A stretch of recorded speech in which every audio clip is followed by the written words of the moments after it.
Hi, I'm Nija Howard, founder and CEO of Young Men Strong, publisher of Thoughts Magazine for women and men. I want to welcome you today to our new online segment called Celebrating Our Men Every Day.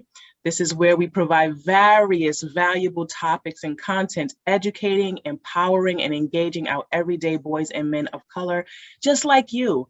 And Thoughts Magazine is like the essence magazine for men. So we are making reading sexy again. We are making education and empowerment wonderful again. So I want to just welcome today our beautiful topic, our wonderful guy. I've known him for quite some time. His name is Keith Tully. Today, we're going to talk about some of the 5 things about starting a business from scratch. And this man knows all about it. He's a leader. He's been in business for over 5 years, partnering with Power Ties Business. He's a former adjunct professor of online college. He's a leader. He's a writer for Thoughts Magazine. This man knows his business, leadership, and ethics. Keith, how are you? Nija, thank you so much for that introduction. I really appreciate it. That's wonderful. I don't even know what to say about it. Thank you. You are so welcome. You are so welcome. So tell me, today we're going to talk a little bit about 5 things that are major in terms of starting your own business from scratch. So tell me a little bit about it. What's one of the first things that we need to really work on? Yeah, and I'll tell you, Nija, these are things that we're talking about that are not just academic, right? These are things that I've seen with clients. I've worked with them. I've done myself. Like these are things that are important and that you may or may not have heard before, but that are, at least in my eyes, the 5 things that are probably the most important for you to figure out how to start a business and really like be a success at it, right? So the very first one that I always talk to my clients about is that the thing that you're gonna sell, whatever it is, your service or product or whatever, it's got to fill some kind of real need, right? People, people go and they come up with these wonderful ideas, and pretty much if you nail 2 things together that have never been nailed together before, someone will buy it. But if you wanna make it into something that is valuable to people, you're going to want to have some substance behind it, right? Right. And there, sometimes you have a great idea, and that great idea could translate into business. But if no one really wants it, even if it's the most wonderful idea, if no one wants it, then your business will fail, because there's, the revenue of a business is like the lifeblood of the business, right? So unless you're doing a nonprofit or something like that, you're and even if you're doing a nonprofit, in many cases, if people don't want what you're offering, you're not going to succeed. And the product or the service has to follow some kind of why, right? Because if you have a personal why about why you're bringing this product or service to the business, then you're going to be more passionate about it, right? You're going to be prepared for the ups and downs of what a business will bring you, right? And there will be some ups and downs. It will happen. So that why will carry you through, and it'll help you focus on like what the values of your business are, what the main goals of your business are, and it'll help you succeed. So the first thing to do is figure out something that people need so that the revenue can be there, and also your why behind that need and why you're bringing it to people. Absolutely, Keith. That is so powerful. I know filling that need, that void is so, so powerful in terms of making your business successful. I also know that telling your story is so important to have that why, right? Why are you doing this? What is your passion behind it? Just jumping into anything right away, it's almost like you said, it's like putting 2 pieces of things together and it's like gluing it together. You got to have a purpose behind it. You got to have a drive. What is your purpose? What is your drive? So thank you so much for that valuable information. You want to make sure you fill that void, that need, and you want to be able to have your why. Perfect, perfect, perfect. What's number 2? Number 2 is basically you have to prepare your mind for business, right? A lot of people think they're just going to jump into business. They have a great idea. They're just going to move forward, and everyone's going to want it, and it's going to be great, and they're going to sell a bunch of stuff, and happy, joy, like that's what they think. And the reality is, unless you're a little more comfortable with stress and chaos and not knowing if you're going to make your sales this week, and there's a bunch of things that go into having a business, funding, leading your team, all kinds of things that can generate stress and that can be challenging along the way.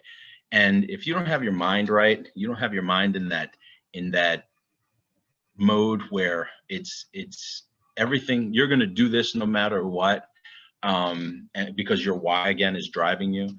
You're going to do this, and you're going to make sales, and you're going to make your business a success. If you don't have that in you, you probably want to work on that before you try to start a business. And right along with that is it's not just about forcing your will on the market, right? You may need to just pivot here and there, right? It could be that your idea is wonderful, you're just not hitting a groove. You're not hitting the right market, you're not hitting the right niche. And if you're able to psychologically think about solutions to that, and okay, maybe I'm not doing well here, but I could be working well in if I market to this group, it changes the entire function of your business. And people don't like to hear this, but sometimes when you start out your business, that's not the business that you ultimately end up in. I don't know, it might not make sense to you up front when you say this, but even if you have a product and that product has a certain application, as you market it and as you sell it, people are going to find other applications for that product. And you may have started out marketing to one group, but your best sales come from another group. Larger sales maybe come from another group. And that's where you're really making your money. So now you got to be able to pivot. You got to pivot your ideas from what you thought was going to be your client. And you may be able to service those people too, but you might want to pivot to who's bringing in the most revenue for your business. And then there's ethical and other dilemmas there too. But if you're afraid to pivot and you just want to drive that one market, and you just then you're leaving a bunch of money on the table, and your business will do worse because of you, right? If that's the decision you make. So you have to be able to kind of pivot and just in general, the stress of owning a business. I warn people about that all the time, because if you don't like to lead people, or you don't want people reporting to you, you don't run a business that has a team. Run a business that you can do by yourself. And these are the things, like if you can mitigate, who you are, your personality, what stresses you can endure and which ones you just want to avoid. You can tailor a business to yourself, right? So this is how I think, what people really need to understand. That second thing is get your mind right. Absolutely. I mean, you couldn't have said that any better, Keith. I mean, this may sound a little awkward, like how you were saying, but starting a business is not for the weak. You really have to get your mind right and really think about, is this something you want to jump into? Because this is not like a quick fix type thing. You have to really have, like you said, you got to put your mind together. Can you take the stress of every day, getting up every day, dealing with people on your team, one person making, another person's late, another person didn't show up. You have to wear all these not doing what hats. You're asking them to do, not doing what you asked them to do. It's like so much involved. And so you really have to think about, is this something I want to take on? And I'm a firm believer that, this is not for the weak. So if you are not thinking about, if you're thinking about starting a business because you think it's just quick, think twice. Yep. Maybe even 3 times. Maybe even 3 times. Maybe even 3 times. Yeah. All right. That actually leads me to my third point, right? Exactly. Because if you're talking about knowing yourself and understanding, getting your mind right, the next step is to do some planning. because the worst ideas with a good plan or a decent plan and a lot of action will do far better than any plan or any action without a plan. Right? So if you really need to start with when you're trying to figure this out, you want to start with some research. You want to know, you're not just knowing who you are, right? A second ago we got our mind right, but now you're trying to figure out your business, right? So it doesn't matter which one you're starting out. You need to know sort of who your clients are, what your customer experience is going to look like, what your resources are. Like, if you're starting a magazine, do you have the ability, the software? Do you write well? Do you know people who will be authors for you? How do you find authors if you don't have that? There's a lot of things that go into your business that will make you a success. And if you don't have them, or you don't know where to get them up front, it's gonna be a challenge. And so you might as well go through the process of finding where your resources are, where you're going to get your people from, who your client is, how do you define your client? Who are you doing this for? Because if you do all these things, then you can find out what kind of staffing you need, what kind of funding you need, what kind of marketing you might need. All of this comes together as you research. And here's the key: don't do this by yourself, right? Don't put yourself in a bubble and try to figure it all out on your own, because there's a bunch of people out there who are doing something that is, even if it's not just like what you're doing, they're doing some things like you're doing, right? Every business needs a way to collect payments. So every business has that. Depending on what business it is, they have different methods, but every business needs to take a payment.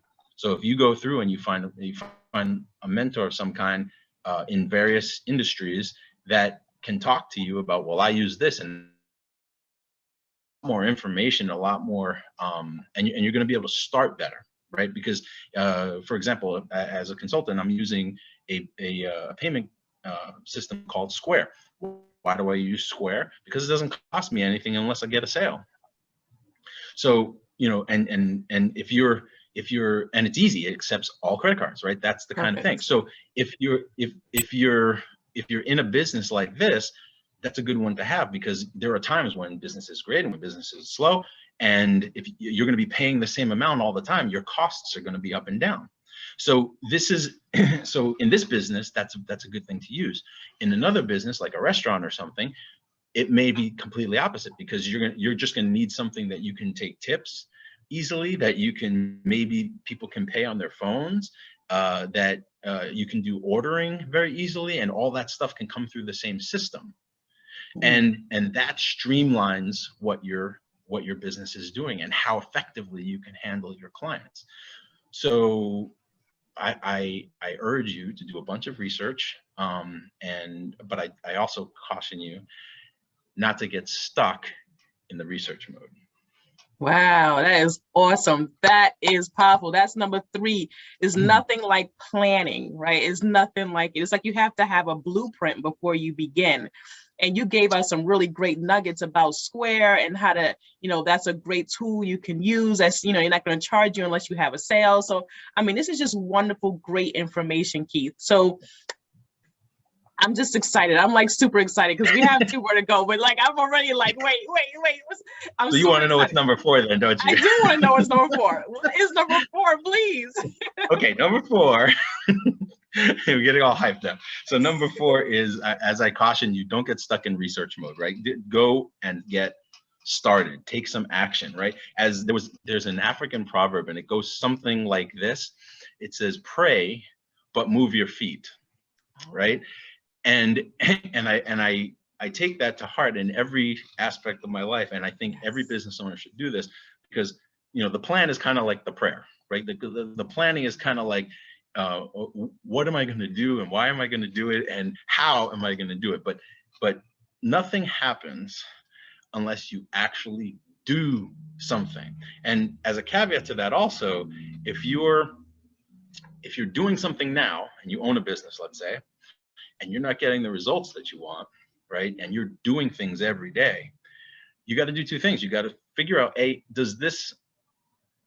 I streamlining my business to do exactly what I want, right? Am I hitting my goals? Are my goals in line with my values? Are my goals and values in line with my mission, right? And all of that. So that's, segment part one there. If, as you go past that, if you have everything in line and you're just, maybe you were successful in the beginning, like whatever you had was selling like gangbangers, right? At the end, there's going to be a lull at some point. It's going to happen. It doesn't matter who you are, what your business is. You're going to go hot. You're going to go hot for a while, and then something's going to change.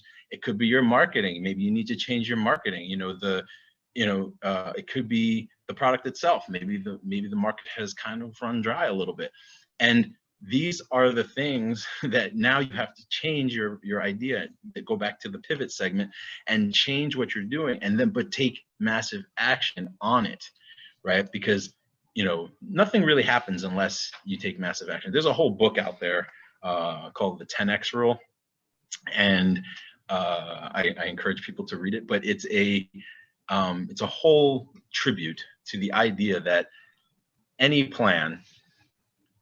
basic plan with a bunch of action is gonna do way better for you than sitting back and saying, "Oh, my plan's not working. Why is my plan not working? I don't understand why my plan's not working." Right? Just get out there and do something.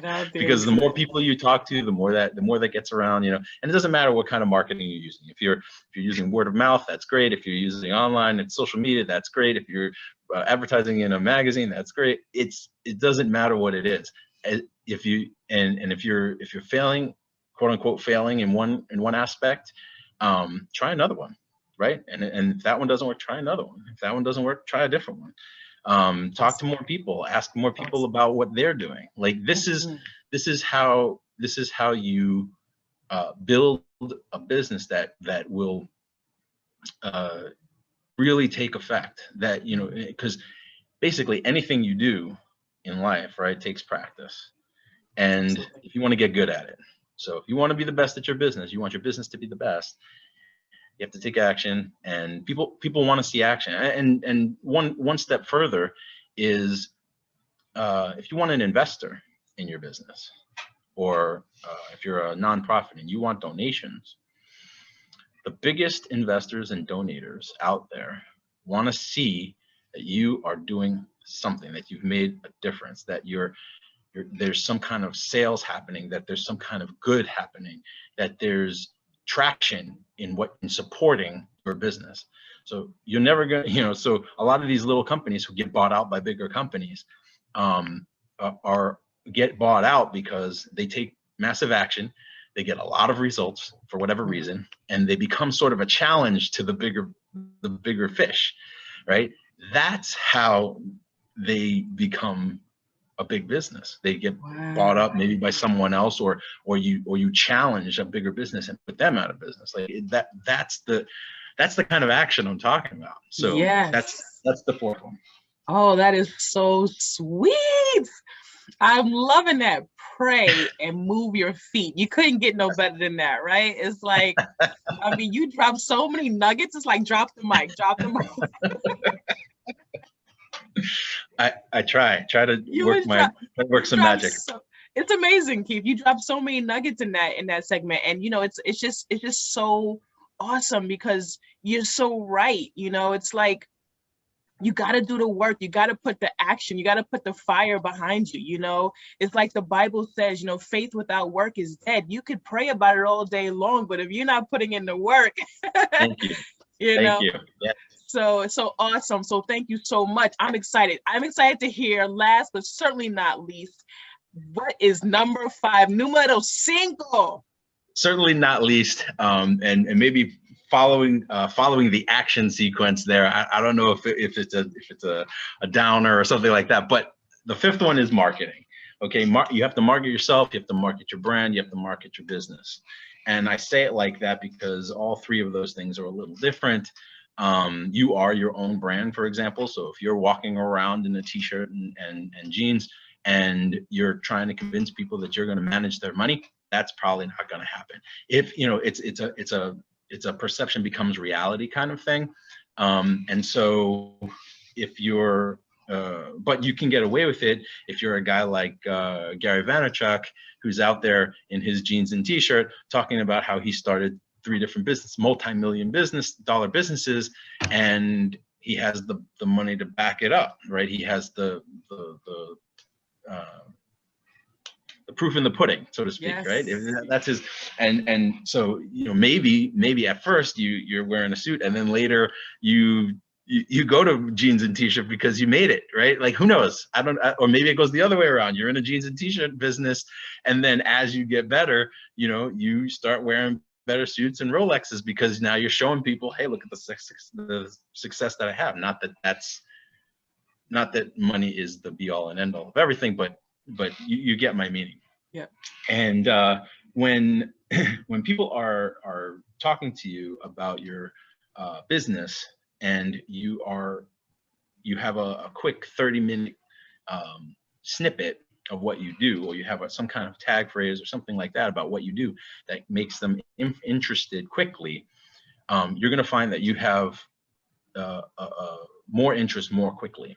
And if you rehearse a little bit about what you're talking about, what your business is, the kinds of things that your business does, and other things like that, you're going to have more people coming to you thinking you know what you're doing, versus if you just kind of wing it every time, and you say, I don't want to be a scripted person, so I'm not gonna do this. Well, have some talking points then, because if people are going to come to you in a way that you kind of give them, right? So if you give out, I'm unprepared and I don't know what I'm doing, then they're going to see you that way, and they're going to go, well, maybe I shouldn't do business with them.